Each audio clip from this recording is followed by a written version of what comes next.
Hey, English learners! Are you ready for real English speaking practice? Today, we bring you slow English from the most atmospheric city for learning English, Cambridge. Welcome back to the Cambridge English Walking Podcast, your English podcast for daily life, real conversations, and evening walks. Exactly. If you wonder how to practice English speaking alone, just walk with us. This is your place to practice easy English, real talk, and calm listening. No stress, just relaxed English time.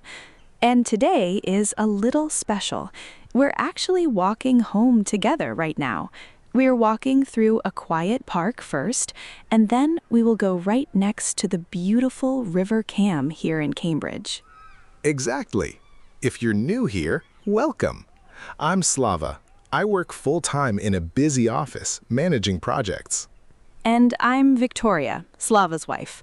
I also work full-time in an office. So today, as we walk home, you get a double dose of office life from both of us. Like a little English sandwich. Exactly, a daily life sandwich. And we're here to help you talk about your day at work in English. Today's episode is in A2 to B1 English. Clear, simple, but with 10 very useful words that we'll explain as we talk. And remember, you don't have to understand every single word. Just relax, listen to the sounds of the park and the river, and follow our story. Your brain learns more when it's calm. So, Victoria, the day is finally over. Be honest, how was your day at your office today? Peaceful or a little crazy? A little crazy. My inbox was full before I even drank my morning coffee. A full inbox before coffee? That sounds dangerous. It is. What about you, Slava? How was your day at the office? Honestly, it was intense. Wait, Slava, intense. What exactly does that word mean? Intense means very strong, difficult, or demanding. It takes a lot of your focus and energy. Today, I had a difficult client meeting, a long presentation, and a surprise urgent task from my boss. Oh no, that's the worst kind of stress. Yes, just an average Tuesday. And what about you, English learners? Are you working, studying, or doing both right now? Tell us in the comments. You can write, I'm working, I'm studying, or I'm doing both. And maybe add one small detail, like I work in a shop, or I work in a bank. Every comment you write is real practice for your English writing, and we really do read them. If you enjoy learning English through real conversations like this, don't forget to subscribe and tap like. It's a small click, but it helps our podcast grow a lot.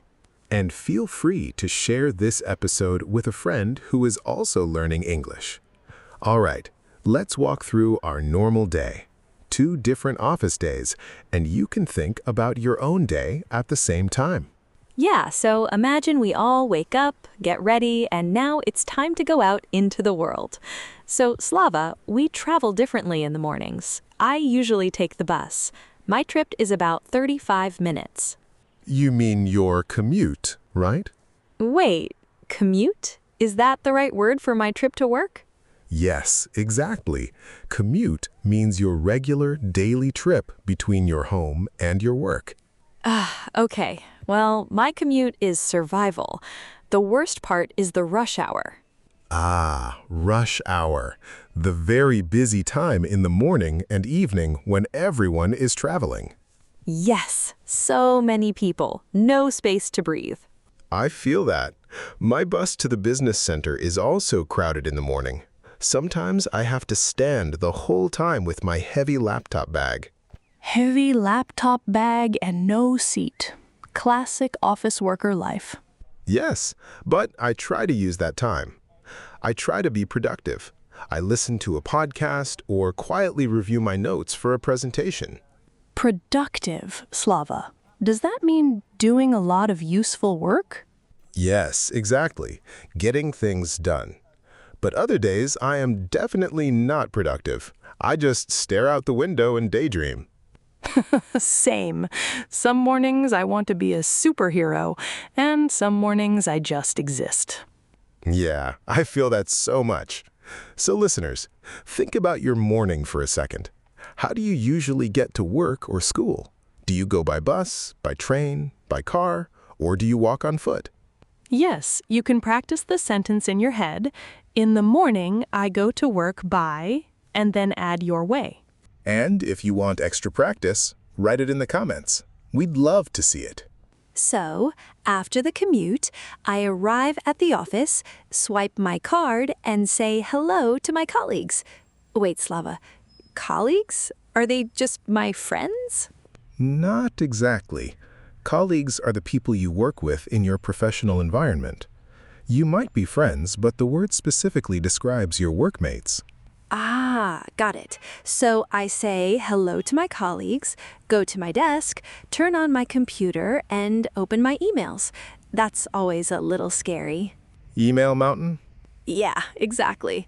There are usually some deadlines waiting for me, reports I must finish before a certain time. Deadlines and surprise urgent tasks should be in the same family. True. What about your morning, Slava? What are your first hours at the office like? So, I usually go straight to my morning briefing. I sit near the manager because if I sit at the back, I easily get distracted. Distracted? What does that mean? Distracted means your attention is taken away from what you should be doing, like looking at your phone instead of listening to the manager. Your brain goes everywhere except the meeting. Yes, my mind starts thinking about lunch, or my phone, or my future, or a song stuck in my head. Relatable. I also fight with distractions. Phone messages, chat notifications, people walking around the office. In our meetings, the manager starts with new targets, small changes. Sometimes my brain hears new project and just goes, no. I know that feeling. Then we usually brainstorm and take notes. If I know I have to give a presentation later, my stomach feels a little tight. That nervous feeling. I get it before I have to speak to the clients. Your heart beats faster, right? And listeners, maybe you recognize that feeling as well. When you have to speak in front of people, it's completely normal. You're not alone. Okay, let's move to the middle of the day, the best part, lunch. Yes, lunch is like a small holiday in the middle of the day. Where do you usually eat? We have a cafeteria in our building. Cafeteria? A simple restaurant or dining hall in an office, right? Right. The food is okay. Not amazing, not terrible. Some days I bring food from home because it's cheaper and healthier. Same at my office. Sometimes I eat in the company cafeteria with my colleagues, and sometimes I bring a lunchbox. What's your favorite simple lunch? Probably rice with vegetables and chicken, or a big sandwich when I'm stressed. Stress sandwich. I know that one. Lunchtime is also social time for me. We talk about work a little, but mostly just silly things that make us laugh. For me too. I sit with a few colleagues. We talk about movies, family, or weekend plans. It's a nice reset for my brain. That human time is important. Even a short, friendly conversation can make the whole day feel lighter. I feel the same, Slava. And what about you, listeners? Do you usually eat alone, or do you eat with other people? You can practice this sentence. I usually eat with, and then add your own answer. Yeah, maybe with colleagues, family, or just with your favorite YouTuber on the screen. If you eat while watching the Cambridge English Walking podcast, we are your lunch friends. That's actually kind of cute. But after lunch, I often feel a little sleepy. My body wants a nap, but my calendar wants a meeting. Sleepy body, busy calendar. Dangerous mix. Exactly. I usually have at least one meeting in the afternoon. We discuss projects, problems, and plan tasks for the week. Do you have to talk a lot in those meetings? Sometimes, yes, especially when I give a small update to the manager. I feel a little pressure to sound clear and professional. I feel something similar during team projects. In the afternoon, we often sit in the meeting room to work on big reports. And how is that? Peaceful or chaotic? It depends. Sometimes we're focused. Sometimes we talk, joke, and realize 1 hour later that we did nothing. That's exactly like my office meetings too. And there's always at least one big deadline coming. When I look at my calendar, I sometimes feel a bit overwhelmed. Oh, overwhelmed. That's a long word. Let me explain it for our listeners. Overwhelmed means you feel like there's too much to do and it's too difficult to handle. You feel buried under work. Exactly. Too many things at the same time.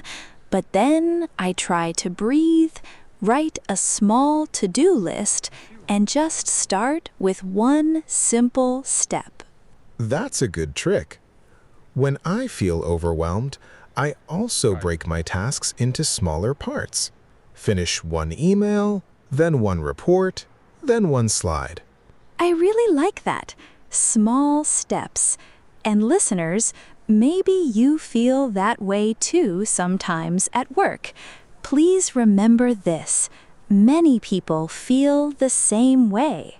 You're not alone, and every little step still counts. One finished task at work is progress. So, after all the emails, meetings, and urgent requests, I finally shut down my computer and leave the building. And I leave my office too. Close laptop, open outside world. Yes, and now, walking here by the river, I feel a mix of exhausted and proud. Wait, Slava, does exhausted just mean tired? It's more than tired. Exhausted means very, very tired, like your energy is completely finished. My brain feels a bit empty, but in a good way. Like, okay, we did enough today. For me, it depends on the day. Sometimes I feel proud because I did well in a presentation. Sometimes I feel frustrated. Both feelings are normal. And listeners, what about you? When you go home from work, how do you usually feel? Try the sentence in your head. After work, I usually feel... And if you can, write that sentence in the comments. Okay, Victoria. Look, we're almost home. Let's quickly review the 10 useful words we used today. Good idea. Like a small English lesson inside our conversation. Let's start. Number 1, commute. Victoria, do you remember what it means? Yes, it means your regular daily trip to work. Perfect. Number 2 is rush hour. The very busy traffic time in the morning and evening. Number 3, intense. Very strong, difficult, or taking a lot of energy. Number 4, productive. Doing a lot of useful work and getting things done. Number 5, colleagues. The people you work with in your professional environment. Number 6, deadline. The final time or date when you must finish a task. Number 7, distracted. When you cannot focus because your mind jumps to other things. Number 8, overwhelmed. Overwhelmed means you feel there is too much work to handle. Very common feeling. And number 9, cafeteria. A simple place to eat in an office. And finally, number 10, exhausted. Very, very tired. Zero energy left. Excellent. You don't have to remember all of them today. Even if you take just one or two and use them this week, that's already great progress. So today, we walked through a whole day at the office. From crowded buses to meetings, lunch breaks, and walking home, exhausted but proud. We hope you can now tell your story in English a little more easily. You don't need perfect grammar, just simple, honest sentences about your real life. I love that. And listeners, here's our final question of the day. What is one thing you usually do in the afternoon at work? You can write, in the afternoon, I usually, and then add your activity, like have a meeting, write reports, or feel sleepy. We will read your answers. If this episode helped you, please give it a like, subscribe, and share it with one friend who is also learning English. Thank you for walking with us today. This is Slava. And this is Victoria. And you've been listening to the Cambridge English Walking Podcast. Take care, keep practicing, and we'll talk to you in the next episode. Bye-bye. Bye for now.